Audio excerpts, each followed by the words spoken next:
ওই বাড়িওয়ালা আসে যে ভাড়া থাকে ডাক্তার এসে বললো যে ও কোথায়, আমি বললাম যে আমি জানি না কোন ফ্লোরে কাজ করে, কথা বলে তোমার সাথে নষ্ট করাচ্ছি।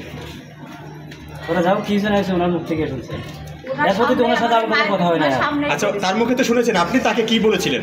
না আমি তাকে কিছু বলেন না, বাড়িওয়ালা অনেক মালিক, অনেক টাকার মালিক, 10 লাখ টাকা কথা বলি নাই আমি। 10 লাখ সামনে আসেন, এদিকে আসেন। কি বলছেন?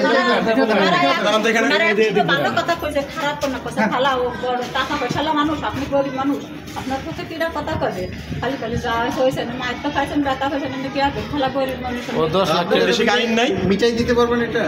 10 লাখ টাকা। আপনি তো এই কথা বলছেন, উনি তো সামনে বললো যে আপনি তাকে বলছেন খালা এটা নিয়ে টাকা পয়সা আছে দেখে কি সে গায়ে হাত টাকা তুলবে? পয়সার কথা বলি না, আপনার এই কথা টাকা পয়সার কথা বলি না। শৈল সরকার আছে, কবি ওই শিশু সরকারের কারণ আছে শৈল সরকার আছে, কে বলছে? কে বলছে? কে বলছে? ওনারা বলেছে তো আমি ওই কে বলছে?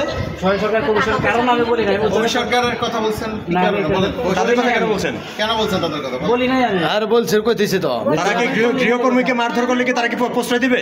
10 লাখ টাকা। বলি নাই, ও বললো তো হইতেছে। 10 লাখ টাকা লাগলো। সরকারের কথা বলি নাই আমি। সবার কথা বলেছে জানা আমি কারো কথা বলি না। হ্যাঁ হ্যাঁ, সবার কথাই বলছে। বলি নাই। আর বললি সমস্যা কি পাগল?